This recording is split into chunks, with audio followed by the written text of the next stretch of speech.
What's good, everybody? Your boy is back, man. I know I've been on a hiatus. You probably see me more active on Instagram these days, but your boy is back for some long form content for you because I got to talk about something important, man. The other day, a buddy of mine was venting to me about a situation. He's going through some stuff right now, and I was giving him the best advice that I could. And he says, "Well, Layden, you kind of always had it figured out. You kind of always had the answers. You never really struggled." Now, first of all, that's not true. I struggle just like anybody else. I'm far from perfect. You feel me? Especially if you watch my other videos, I talk about my shortcomings all the time. But what I took from that, I thought about why he might think that. The fact is that I had very strong core values from the youngest of age.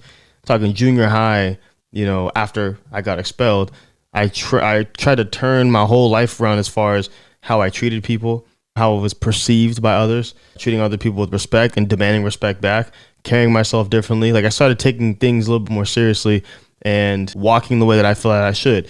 So anyways, I chalked it up to a couple core values that I've always kind of followed and went by throughout my entire life. It doesn't mean that it gave me a perfect life because my life isn't perfect either. But these core values have kind of helped me stay on the right path. And I want to share this with you guys. So what is a core value? A core value, think of core values like rules for yourself, a way of thinking that you have, a system that you have in place that's going to help guide you and help you make decisions throughout life. So for example, if one of your core values is to be an honest man and you find yourself in a situation where you could either lie to the person or you can tell the person the truth, you're probably going to lean on the side of telling the person the truth because that's a core value of yours. That's something that is important to you, right? So these are core values. They're rules you have for yourself. Now, core value number one for me was that I do not put myself in any situation where there's unnecessary trouble on the other side of walking through that door. Unnecessary trouble would be trouble that you didn't need to be involved with, like trouble that basically came to you. Because there's going to be times where you can't avoid the trouble. The trouble is going to show up on your front door and you have to address it.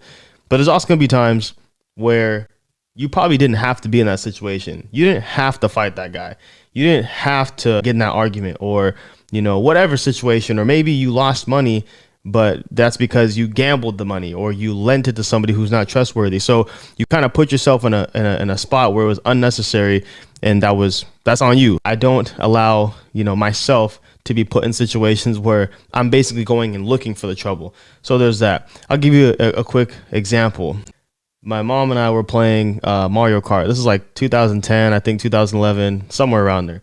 We were playing Mario Kart, the one on the Wii, like with the wheel. We're driving, right, racing. We're having a good time playing together, and then I feel my phone vibrating in my pocket, but mom's catching the fade on Mario Kart, so I can't pick up the phone. So we finish our race, and then I look at my phone.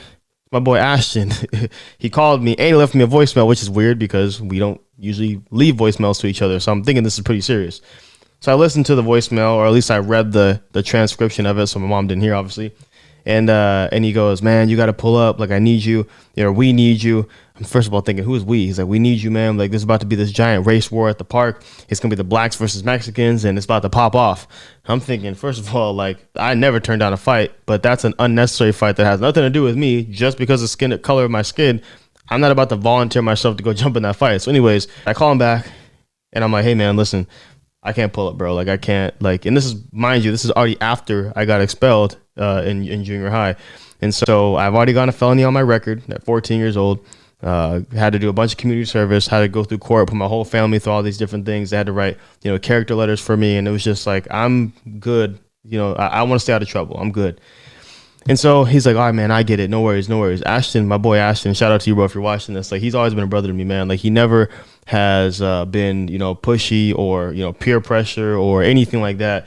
It's more like we vibe out, we talk about certain things. And then he when he knows he's kind of like walking that line, because I have things that I agree with and don't agree with, and I don't budge for anybody. If he brushes that line, he kind of sees that look on my face, or I just tell him, "Nah, I can't do that. I can't partake in that." He's like, "I get it, bro. Don't even trip. It's all good." So anyway, shout out to you, bro. Love you, man. So anyways, so he's like, "All right, cool. I'll talk to you later." All right, bet. Next day I hit him up. I'm like, "Just curious, bro. Like, what happened yesterday? Did the fight happen? Like, what happened?" He goes, "Man." Anytime somebody starts a story with that, "Man."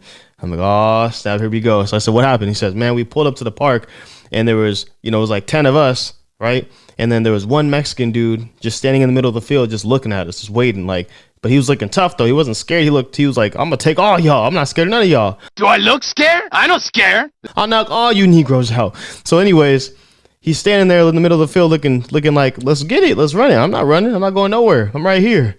So then as they get out the car and the trucks and all the stuff, right, they're approaching the guy. He says, as we're approaching him, right, we're walking towards him, we hear like ruffles in the leaves and stuff. We look, 2 Mexican dudes hopped out of the bushes behind him. And then, so now there's 3 of them. Then we hear some ruffles in the leaves up top. We look up, Mexican dude hop out the tree with some pliers like he's about to shank somebody.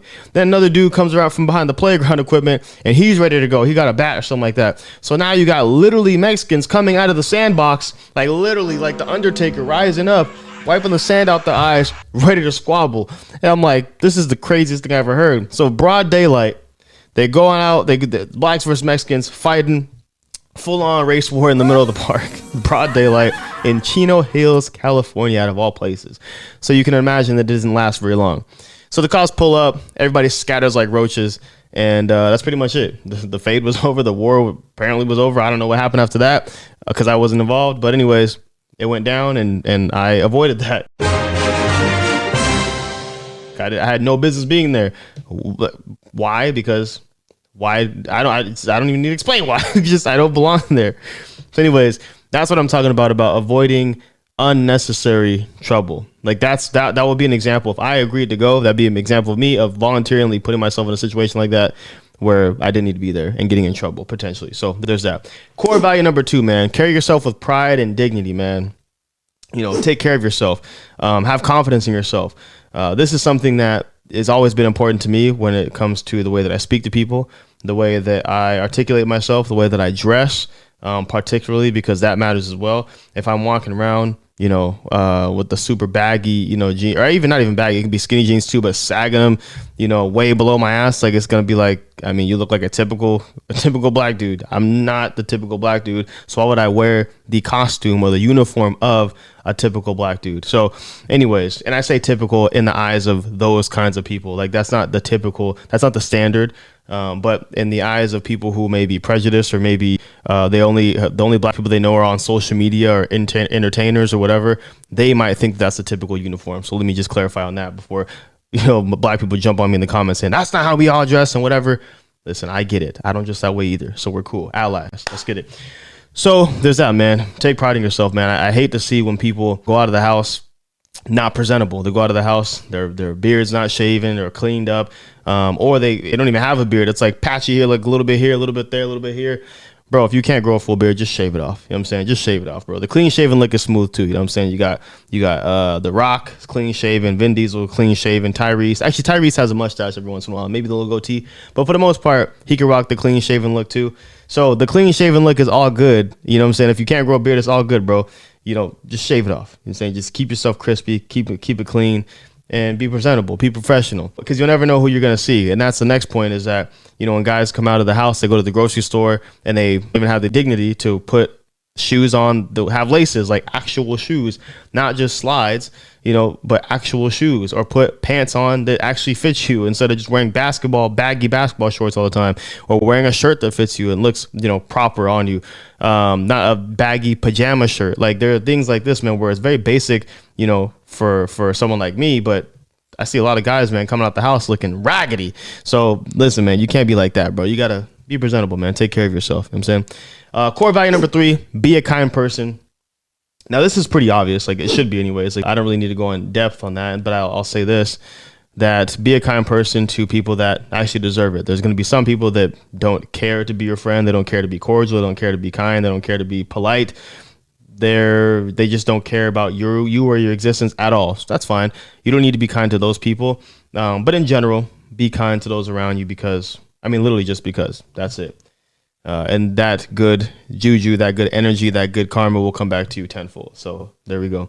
Number 4, man, core value number 4, be an honest man, right? Don't beat around the bush. Have clear communication because people should be able to trust that you're being honest with them.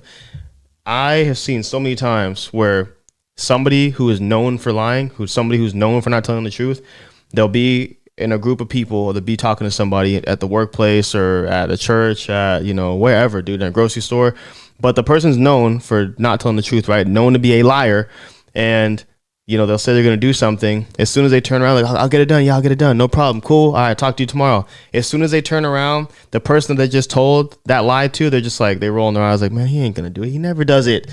Like, don't be the guy that when you turn around to leave, to go get back in your car or leave the room, the people are automatically like, dude, Layton's not going to do it. I know he's not, because he never does it. Every time he says he's going to do something, it never gets done.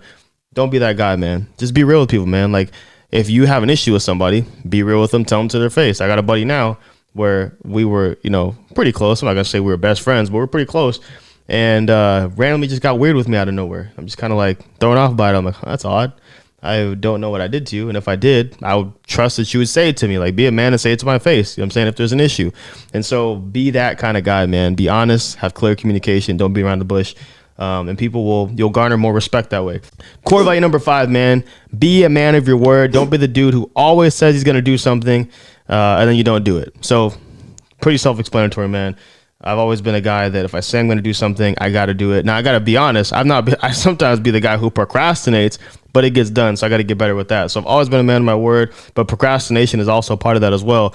If you say you're going to get it done, especially in a certain time frame, you have to get it done in that time frame. That's part of you keeping your word. And so number 5 is be a man of your word, and don't be the dude that always says he's going to do something and then you don't do it. So there's that. Core value number 6, my guy. Bring value to those around you. And that can be by being helpful. It could be even your energy. Like, literally be the guy that, is always bringing value, even through like energy, man. When you come in a room, does the room light up, or is it kind of like the energy is dimmed, where it's like you come in there and you're always complaining and negative and people don't want to be around you? That's a energy dimming type of vibe. That which I've never been. And so that's been another core value of mine, man, is that I've always tried, I don't even try to do it anymore. It's just part of who I am, but always in a good mood, laughing, having a good time, enjoying myself with people, connecting with people, conversing, just having a good time. And I would love to be known for that. I don't want to be known as a guy that is, constantly complaining, negative, nagging, talking about what's wrong in his life and how things suck and life is hard. Like, man, that's some pussy stuff, bro. I can't rock with people like that, especially men, bro. A man that complains like that and doesn't take any action. Actually, a man who complains in general. I can't relate. So anyways, core value number 7 is be yourself. Now, these weren't in any particular order, these core values. However, I will say that this core value is probably the most important to me. The best for last is be yourself, man. So many people, man, out here acting fake, man, trying to paint, a character of themselves, or a caricature really is what it is, of themselves online or in people's face at work or whatever. You're not really that person. You're not that guy. So, and if you're not that guy, that's fine, but you got to be yourself. You got to be real. You got to be honest. And because at the end of the day, bro, people can see through it anyway. So you just got to be yourself, man. I'll give you an example. For me growing up, and this is such an important core value for me and something that I've practiced for a long time, is that number 1 was, being a black skater. As far as like when I was, coming up, at the time it wasn't cool. Now you see all races, all ethnicities, crushing it in skateboarding. You got people in Japan freaking killing it. They're probably the best right now. It's in the Olympics now. It's like overwhelmingly more accepted than it was, 15, 16, 17 years ago. You feel me? So at least in the black community, I'll say specifically. So being a black skater at the time was kind of like, there wasn't really many of us. It was like Terry Kennedy and Antoine Dixon, and that was pretty much it. So anyways, man, I remember when I go over my cousin's house every once in a while, they wouldn't really, I wouldn't call it roasting, but they're kind of like, oh, you still out there skating with the white boys out there? You know what I'm saying? Surf's up, bro. Like that whole thing. And, but I just kept doing my thing. People would be surprised, like, oh, you don't play basketball? When they meet me, you don't play basketball? You don't play football? Whatever. I don't. I'm not good at any of those sports, so I don't. Being black and LDS, being a black Mormon, that's another way of being myself. Like, bro, you think the black community was like excited about that? Like, man, hell nah. We like to be in a box. We like to be crabs in the bucket, And so if you do anything that's like out of the norm, quote unquote, it's like unacceptable. You're this, you're that, you're all kinds of different names. And so there's that. Now being a straight edge skater is another way of being myself. There was so many friends, man, that I had. We're like 11, 12, 13 years old. These fools smoking cigarettes already. They smoking weed. They drinking, and then as we get a little bit older in high school and junior high even, they started doing harder stuff like cocaine and, popping pills and acid and all this stuff. I never ever had any desire to even want to try any of those things. You feel me? So for me, it's always just being myself. That wasn't me. Drugs was not. That wasn't me. I don't need to do that to fit in, right? And the last thing, being a 21-year-old husband. Like I got married when I was 21. My wife and I were both 21. That wasn't something that was very, like a cool thing to do. Like, what, you getting married, bro? You're 21, bro. Like, we going to the club. We can finally drink legally. We're gonna do this. We're gonna go here. We're gonna travel, this and that, whatever. Like, hit up these 304s, bro. I'm chilling, man. Like, I've always been a relationship kind of guy. And even though my buddies, especially in the skate community, we're like, they didn't understand the whole marriage thing. It just didn't make sense, especially at that age. And so again, being true to yourself is the number one thing. It's the most important thing, because if you are not being yourself, you're just doing things to fit in. Number one, where's your dignity? But you have no identity, because your identity is really whoever you're hanging out with. That's just not me, man. I cannot relate. And that's episode number 1 for y'all, talking about core values. I hope you guys got some value from that. I hope that throughout this video, you were thinking about maybe some core values that you can either take from me, or that you thought about some ideas of new core values that you can apply in your own life, because I think that's super important for any person, really. But obviously this is directed towards men, that men need core values. We need to have a list of things, a list of rules for ourselves, a system, a way of thinking to go by to help us make better decisions, live better lives, just to kind of keep us on track, man. We have to have our own character, I guess, reference. And so anyways, there is that. I will catch y'all next time. Peace.